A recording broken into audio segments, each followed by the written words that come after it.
Puspa, seorang wanita pebisnis berusia 35 tahun.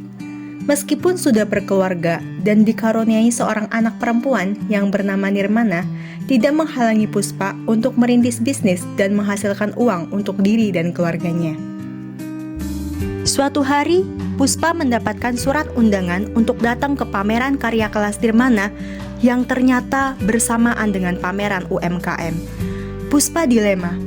Suaminya sedang perjalanan dinas keluar kota, sehingga hanya Puspa yang bisa diharapkan untuk datang ke pameran Nirmana. Tetapi, pameran UMKM ini adalah kesempatan emas bagi pengembangan bisnisnya. Puspa pun memandangi binar mata Nirmana yang mengharapkannya untuk datang. Tunggu, Puspa seperti pernah melihat tatapan ini. Tiba-tiba, Puspa melihat dirinya 35 tahun yang lalu. Hari itu adalah hari pertama Puspa sebagai siswa SMA. Dia hanya dapat memandangi teman-temannya berpelukan erat dengan orang tuanya yang melepas anaknya untuk menanjaki level baru pengetahuan, masa SMA. Sedangkan dia hanya dapat memegangi rok abu-abu barunya itu sembari menahan rasa iri melihat temannya yang disayang oleh orang tuanya. Orang tuaku lebih perhatian ke pekerjaan dan bisnisnya dibandingkan aku, anaknya. Itulah yang diyakini Puspa tentang orang tuanya. Orang tua Puspa tidak dapat datang karena sibuk mengurus usaha mereka. Orang tua Puspa tidak pernah hadir pada setiap momen penting di hidupnya. Seperti melakukan perjalanan waktu, Puspa kembali ke waktu sekarang. Perjalanan sebentar itu meluruhkan semua keraguannya. Puspa pun berkata bahwa dia akan datang ke pameran kelas Nirmana. Lonjakan penuh kegembiraan tak dapat ditanggung oleh Nirmana. Dia sangat bahagia. Puspa pun bahagia melihat anaknya bahagia, meskipun harus merelakan kesempatan emas untuk bisnisnya.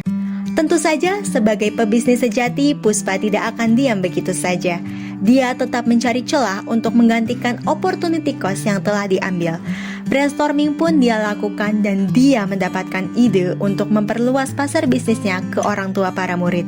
Ini merupakan ide bagus, karena tentu saja banyak dari wali murid yang datang ke pameran adalah ibu-ibu yang sesuai dengan target pasar bisnis Puspa. Inilah yang dimaksud dengan keseimbangan kerja dan keluarga. Keseimbangan kerja dan keluarga adalah kondisi ketika seseorang mampu menjalankan peran di dunia kerja dan kehidupan pribadi, terutama dalam keluarga secara seimbang, tanpa satu peran mengganggu peran lainnya. Lebih dari sekadar membagi waktu, keseimbangan ini juga mencakup kepuasan dan keterlibatan penuh dalam keduanya. Dengan menjaga keseimbangan ini, ayah dan bunda tidak hanya bisa membangun usaha, tetapi juga membangun keluarga yang hangat dan harmonis secara bersamaan.